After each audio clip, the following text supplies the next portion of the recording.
죽음 준비란 뭘 하는 겁니까? 우리는 왜 죽음을 준비해야 됩니까? 이런 죽음에 대한 얘기를 하려고 그러면 저희 아들 녀석이 끔찍하게 싫어해요. 왜 그런 얘기를 하냐, 불길하게. 때가 되면 어르신이 알아서 죽는 거를 그걸 굳이 그렇게 끄집어내서 얘기할 필요가 있냐. 이렇게 사는 것도 힘든데 칙칙하게 그런 얘기해서 사람들 마음에 부담을 줄 게 뭐가 있냐. 그런 건 아닙니다. 오해하지 마십시오. 죽음 준비는 지금 당장 죽으라, 죽음이 다가올 것이니까 대충대충 살아야 되자, 그런 얘기를 하는 게 아니라 정반대 얘기를 하는 거예요. 우리의 시간이 정해져 있습니다. 삶의 관점에서 죽음을 보면 비참합니다. 그렇지만 죽음의 관점에서 삶을 보면 하루하루 살아있다는 게 얼마나 감사한 일인지 몰라요.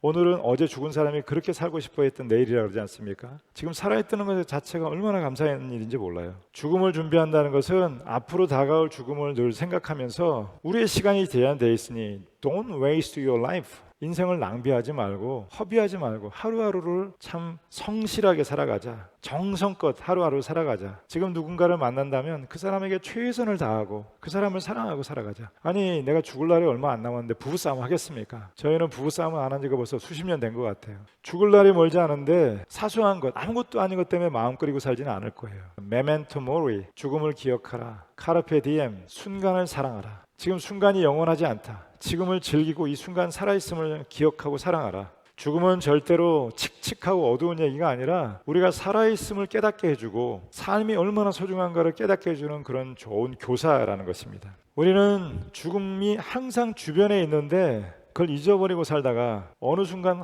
황망하게 죽음을 맞이하고요. 끌려가요. 죽음을 당합니다. 죽음을 맞이하는 게 아니라 당해요. 자기 자신의 죽음을 미리 예비하고 삶을 정성껏 살아가는 사람들의 인생은 아름답습니다. 여러분이 자기의 죽음을 깊이 생각해 보면서 오늘의 삶을 어떻게 잘 살아갈 수 있을까, 그걸 같이 생각해 보자는 거예요.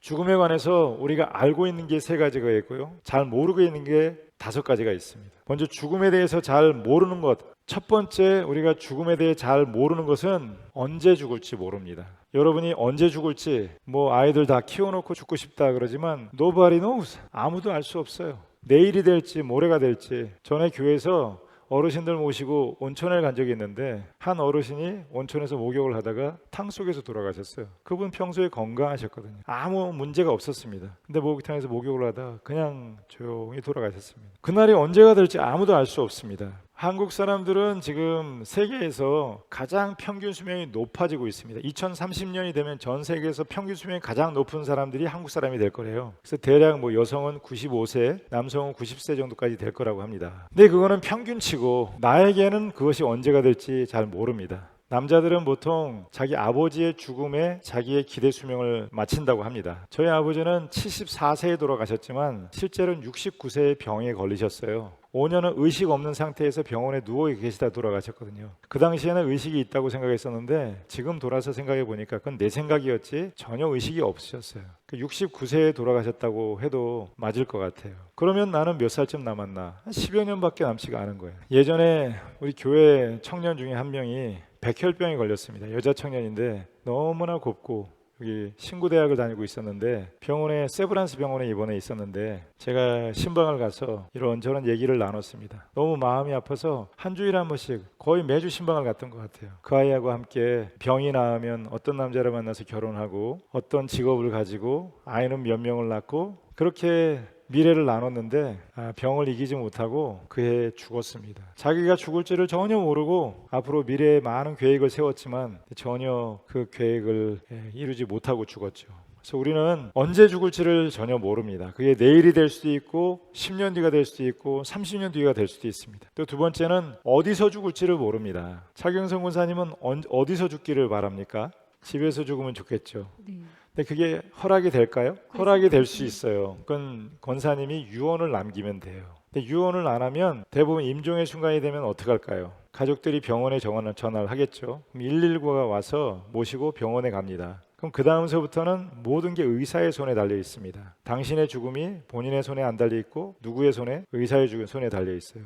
가족들과도 면회가 안 됩니다. 사랑하는 사람도 만날 수 없습니다. 전혀 생경한 간호사 의사들만 만나다가 죽으면 영안실로 갑니다. 전 세계에서 유일하게 병원에 장례식장이 있는 나라는 한국밖에 없대요. 결혼식장은 안 그래요. 결혼식장은 정말 화려하게 인테리어를 해놓는데 장례식장 어디 가나 다 똑같아. 또 장례식 음식도 똑같아. 결혼식장 가면 뷔페 음식을 주는데 장례식장 가면 뭐 줍니까? 육개장 줘요, 육개장. 저는 제가 개인적으로 만약에 손님이 저에게 온다면 육개장 대접하지는 않을 것 같아요.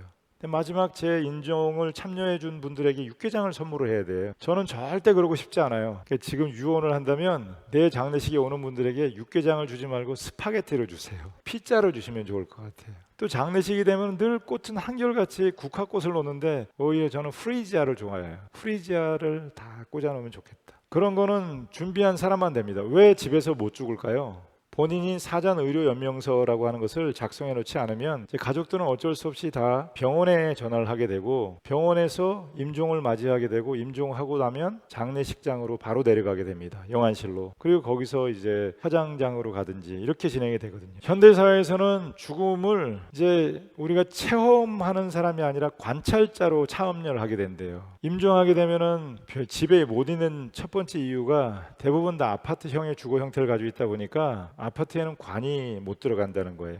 또 손님을 맞이할 수가 없답니다. 그래서 장례식장에 가서 장례를 하는데 이게 너무나 비인간적입니다. 지금은 좀 괜찮은데 옛날엔 버스 승객들이 타고 다니는데 밑에다가 관을 싣고 이렇게 짐승 괴짝을 모은 것처럼 이렇게 묶어가지고 보내요. 그냥 어디다 갖다 묻어버리기에 급급한 거예요. 병원에 가면은 가족들은 전혀 주도권을 쥐지 못합니다. 만나고 싶은 사람도 만날 수가 없어요. 그리고 영안실에 가면은 그때부터는 상조 회사가 또 힘을 가지게 돼. 그냥 그 사람들이 밀고 땡기는 대로 그냥 끌려가다가 장례가 끝날 수밖에 없습니다. 또 우리가 죽음에 대해 모르는 것 세 번째는 어떻게 죽을지 몰라요. 그 죽음이 사고로 죽을지 질병으로 죽을지 내 몸 안에서 지금 어떤 질병이 자라고 있는지 저는 작년에 망막박리 진단을 받았는데 꿈에도 생각을 못했습니다. 요만큼도 전조 증상이 없었거든요. 근데 망막이 떨어졌다는 거예요. 죽음이 어떻게 진행될지 몰라요. 노안으로 죽기를 원한다 얘기하시는 분이 많은데 노안으로 죽어도 슬픈 게 좀 덜할까요? 슬픈 건 마찬가지고 두려운 건 마찬가지라 그래요.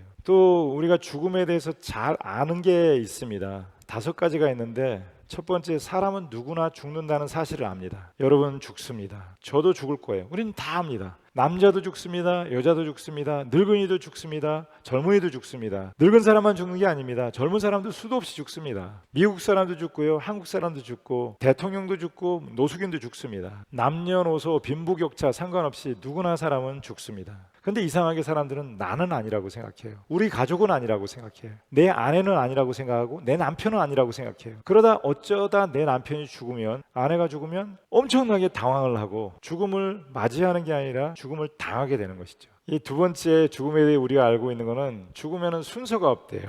남편이 죽을지 먼저 죽을지 내가 먼저 죽을지를 알 수가 없어요. 젊은이든 나이가 든 사람이든 누가 먼저 죽을지 알 수 없습니다. 가끔씩은 자녀를 먼저 떠나보내는 부모님들이 있기도 하고 그래요. 우리가 예방할 수 없는 문제예요. 또 세 번째, 죽을 때 아무것도 못 가져갑니다. 늘 말씀드리지만 세상에 이렇게 건물이 많은 거는 죽을 때 못 가져가기 때문에 그렇대요. 가장 잘 산 사람은 죽을 때 잔고가 제로가 되는 사람입니다. 모으는 것만 열심히 하지 그걸 하나도 써보지 못하고 돌아가시는 분들이 많이 있습니다. 여러분 아무리 아끼고 아무리 모아도 다 놓고 갑니다. 내가 쓴 것만 내 것입니다. 내가 헌신한 것만 내 거예요. 또 그런 돈만 두고 가는 게 아니라 사랑하는 사람도 다 두고 가야 돼요. 남편도 두고 가야 됩니다. 아이들도 두고 가야 돼요. 그리고 네 번째 죽음에 관한 가장 확실한 명제, 누구도 대신 죽어줄 수 없어요. 여러분 죽으면 당신 죽으면 나 어떻게 살아? 그러다가 육개장 한 그릇 다 먹는 데잖아요. 죽음의 순간에는 철저하게 혼자예요. 자식도 같이 못 갑니다. 남편도 같이 못 갑니다. 부모도 갈 수 없어요. 제가 저희 아버지를 너무너무 사랑했습니다. 우리 집안에 그야말로 기둥 뿌리였어요. 아버지가 있을 땐 두려움이 없었습니다. 다 해결이 될 것 같아요. 그분한테 가면. 근데 돌아가시고 나니까 정말 하늘이 무너지는 것 같아요. 병원에 가실 때 그런 기도를 했습니다. 하나님, 가능하다면 제 생명을 10년만 아버지께 드리고 싶습니다. 근데 허락이 안 돼요. 양도가 안 됩니다. 매매가 안 됩니다. 유산으로 줄 수도 없어요. 자기 시간은 자기밖에 살 수가 없어요. 누구도 대신해 줄 수가 없는 거예요. 죽음에 대해서 이 3가지 모르는 것, 5가지 아는 것, 정확하게 아는 게 죽음 교육의 첫 번째 단계라 그래요.